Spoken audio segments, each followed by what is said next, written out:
오늘은 지난 시간에 이어서 창조 이야기 중에 인간 창조에 대한 이야기를 조금 더 다뤄보려고 합니다.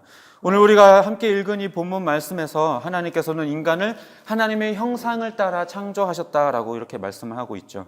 하나님이 인간을 창조하실 때 자기 형상과 그 모양대로 만들었다고 하는 것은 매우 특별한 의미들을 가지고 있습니다. 다른 피조물들, 물고기나 새나 땅의 짐승들을 만들 때에는요, 어떻게 만들었냐면 바로 그저 그 종류대로 만들었다라고 기록해요. 그 종류대로, 새는 그 종류대로, 생물은 그 종류대로, 물고기는 그 종류대로, 날개 있는 생물들은 또 그 종류대로, 이런 식으로 이야기를 하지만 인간을 창조하실 때에는 종류대로 만든 것이 아니라 여러 종류가 아닌 단일종, 하나의 종인 인간 딱 하나, 그것도 하나님의 형상을 따라 그렇게 창조하셨다라는 것입니다.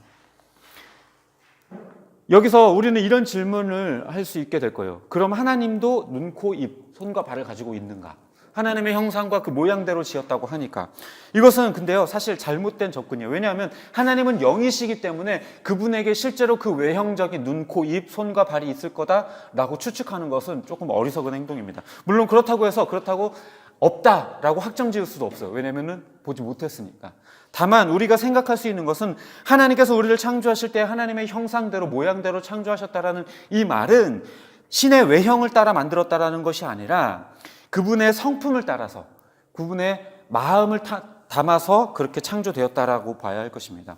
성경을 보면 하나님께서 우리의 음성을 들으시고 우리를 지켜보시고 우리를 보살피시는, 손으로 품으시는 이런 표현들이 많이 등장을 하고 있습니다. 그럼 실제로 그분이 손과 발과 입과 손과 이런 것들을 다 가지고 계신가? 그것은 알 수 없어요. 알 수 없지만 그렇다고 인간의 이 외형적인 것을 가지고 신도 그런 외형을 가지고 있을 거야 라고 추측하는 것은 잘못된 접근이라는 것입니다.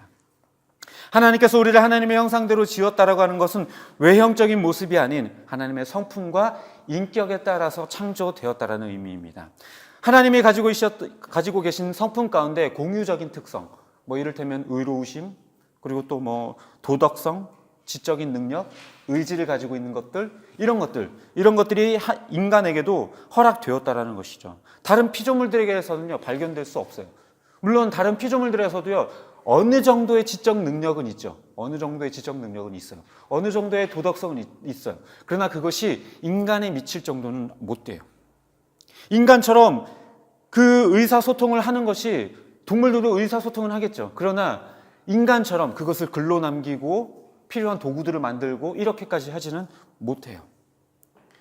또 하나님이 형상대로 우리를 창조하셨다라는 말은요, 신의 생물학적인 성이 있다라는 말이 아니에요. 이게 무슨 말이냐면요, 27절에 보면 하나님의 형상을 따라 남자와 여자를 창조했다라고 이야기를 하죠. 남자와 여자를 창조했다, 하나님의 형상을 따라. 그러면 하나님도 남자와 여자가 존재하는가? 이건 잘못된 접근이에요. 남신과 여신, 아버지 하나님과 어머니 하나님이라고 하는 개념으로 신을 구분짓고 그리고 설명한다는 것은 매우 어리석은 짓이에요. 왜냐하면 하나님께서 자기 형상을 따라 그렇게 만드셨다라는 말은 하나님이 남신도 있고 여신도 있다라는 말을 하는 것이 아니라, 성경에 보면요, 남성적인 성품도 가지고 계시고 여성적인 성품도 가지고 계세요. 혼내고 징계하고 이런 남성적인 성품이 있는가 하면 품어주고 용서하는 여성의 성품도 가지고 계시죠. 그러나 이 말이 그렇다고 해서 하나님이 이 양성을 다 가진 자웅동체와 같은 분이냐? 또 그런 말도 아니에요. 그렇다고 해서 남신도 있고 여신도 있다, 그런 말이냐? 그 말도 아니에요. 오히려 이 인간의 생물학적인 성을 가지고 하나님도 그럴 거야 라고 추측하는 접근 자체가 잘못된 거죠. 오히려 하나님의 그 성품을, 하나님이 온전히 가지고 있는 그 성품이 인간의 창조로 올 때에는 생물학적인 성으로 구분되어져서 창조되었다라고 보는 것이 옳은 것입니다. 또 성경이 하나님을 아버지라고 부르고 예수를 아들이라고 부르는 것은 관계적이고 개념적인 용어이지 그것이 생물학적 성의 그 개념이 아니에요. 간혹 이런 사람들이 있죠. 아니, 하나님은 아버지라고 하는데 예수도 아들인데 누가 낳았냐, 어머니 없이. 정말 이런 말이야말로 정말 코미디예요, 코미디. 인간의 생물학적인 성질을 가지고 어떻게 신을 그렇게 해석하려고 해요. 그건 잘못된 거죠. 하나님이 자기 예수를 아들이라고 표현하고 예수님이 하나님을 아버지라고 표현하는 것은 철저하게 그냥 관계적인 용어예요. 생물학적으로 하나님이 쑥 나아서 아들이 된 게 아니라 관계적인 용어예요. 그래서 그 관계적인 용어를 오히려 인간의 그 관계를 해석하는 방향으로 해석하는 건 맞지만 인간의 그 생물학적인 관계를 가지고 하나님을 그렇게 해석하는 것은 잘못된 접근이라는 것입니다. 그리고 또 하나님께서 우리를 하나님의 형상대로 창조했다라는 것이 어떤 의미를 가지고 있냐면요, 대리자라고 하는 의미를 가지고 있어요. 대리자.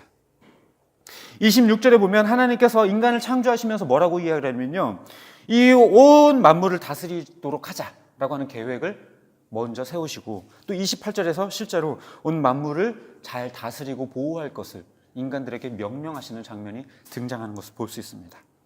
이는 하나님의 성품을 따라 이 만물들을 보살피기를 하나님이 인간에게 원하셨다라는 거예요. 여기서 땅을 정복하고 만물을 다스리라고 하는 말이 그것들을 마음대로 행하고 전쟁해가지고 땅을 막 넓히고 그런 말을 하는 것이 아니에요. 땅과 모든 만물들을 하나님의 성품을 따라서 그렇게 다스리고 보호하라는 의미인 것입니다. 만약에 우리가 하나님의 형상을 닮지 않은 채 이 땅을 정복하고 다스려라 라고 이야기했다면 우리는 우리들의 죄성으로 함부로 정복하고 다스려도 상관이 없을 거예요.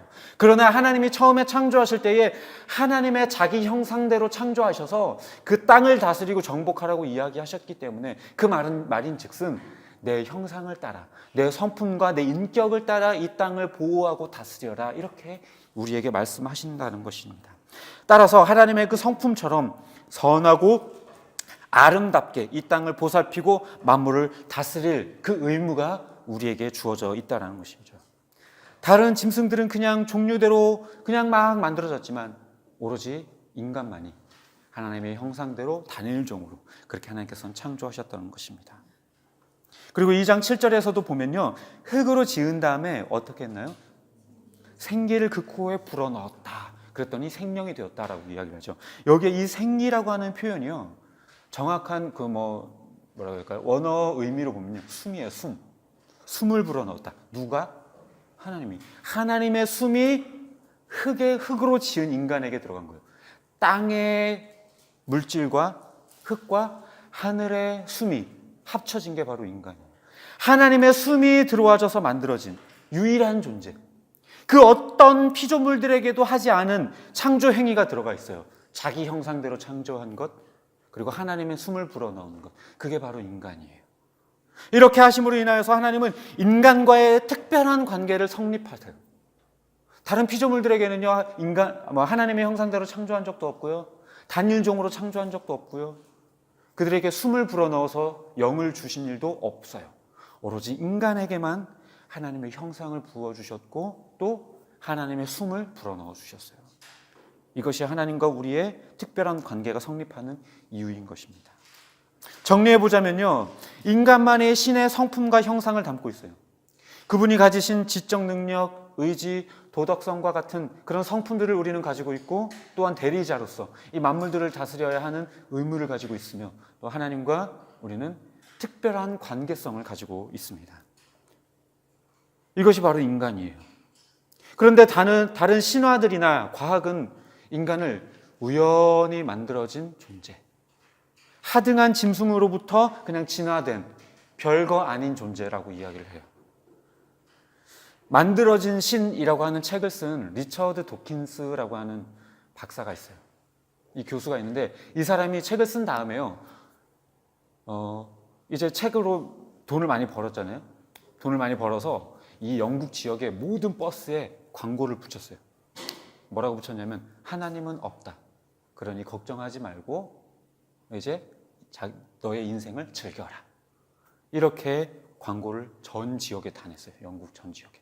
그러고 뭐라고 이야기를 하냐면요, 인간이라고 하는 존재는 다른 피조물들에 비해 월등하거나 우등한 존재가 아니다. 그저 조금 더 진화한 존재에 불과하다라고 그렇게 설명을 했습니다.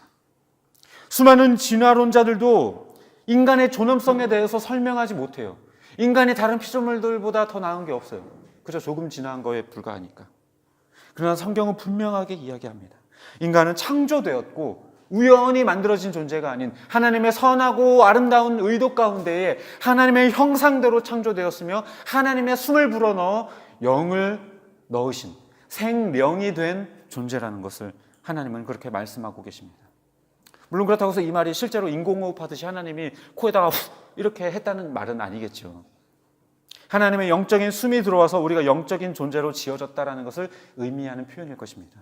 어쨌거나 인간은 하나님의 형상을 따라 지음받은 특별한 존재이고 이러한 인식을 우리는 가져야만 해요. 이것이 우리 이런 인식을 가질 때 우리에게 중요한 메시지가 무엇이냐면요. 먼저는 우리가 하나님의 성품과 형상을 닮은 자로서 그 형상과 성품을 드러내는 삶을 살아야 한다는 것이에요. 물론 우리가 타락하고 범죄하여서 그 하나님의 형상과 성품이 많이 더럽혀지고 오염되었지만 이제 우리가 예수 그리스도를 믿음으로 말미암아 이제 그 첫 형상을 우리가 회복해왔기 때문에 이제는 우리가 세상에 나아가 하나님의 형상, 예수 그리스도의 그 향기를 온 세상에 전하는 자가 되어야 한다는 거예요. 물론 이것이 말로서가 아니라 내 모습 속에서 그게 보여져야 된다는 거예요. 내 성품과 내 인격 속에서 하나님의 성품과 하나님의 인격이 드러나야만 한다라는 것이에요. 그것이 우리가 하나님의 성품과 그 형상을 담고 있다라고 하는 무거운 인식을 가지고 살아가는 사람의 모습인 것입니다. 그리고요, 하나님의 형상을 우리가 가지고 있다라고 하는 것은요, 나뿐만 아니라 모든 사람이 그러하기 때문에 다른 사람을 향하여 우리가 비난하거나 또 아래에 두려고 하는 마음이 없어야 한다는 거예요. 함부로 대하거나 무시하려고 하는 행동, 그런 것이 없이 모든 사람들을 서로 존중하고 아낄 줄 알아야 된다는 거예요. 왜? 그 사람 역시도 하나님의 형상을 담은 자이기 때문에. 물론 그렇다고 해서 이 말이 다른 피조물들, 다른 짐승들은 함부로 대해도 된다거나 오만하고 거만하게 행해도 된다는 말은 절대로 아닙니다. 왜냐하면 아무리 우리가 하나님의 형상을 담고 있는 것은 사실이지만 우리 역시 피조물이기 때문에 그렇습니다. 그렇기 때문에 우리는 이 두 가지 태도를 갖춰야만 해요. 피조물이라고 하는 겸손함, 우리가 맨 위에 서 있지 않다라고 하는 피조물이라고 하는 겸손함과 동시에 또한 하나님의 형상을 담고 있다는 무거운 책임감 역시 가지고 있어야 해요. 그래서 세상 사람들 가운데에 하나님의 형상을 드러내고 모든 사람들도 존경하고 존중할 줄 알고 아낄 줄 알아야 하며 또 모든 피조물들을 또 보호하고 아낄 줄 알아야 되는 그런 책임감과 겸손함, 이 두 가지가 우리에게 다 있어야 합니다. 바라기는 우리 모두는 하나님의 형상을 닮은 대리자로서의 그 책임감과 피조물로서 그 하나님과의 그 관계를 온전히 기억하는 겸손한 저 여러분이 되시기를 주님의 이름으로 축복합니다. 기도하겠습니다.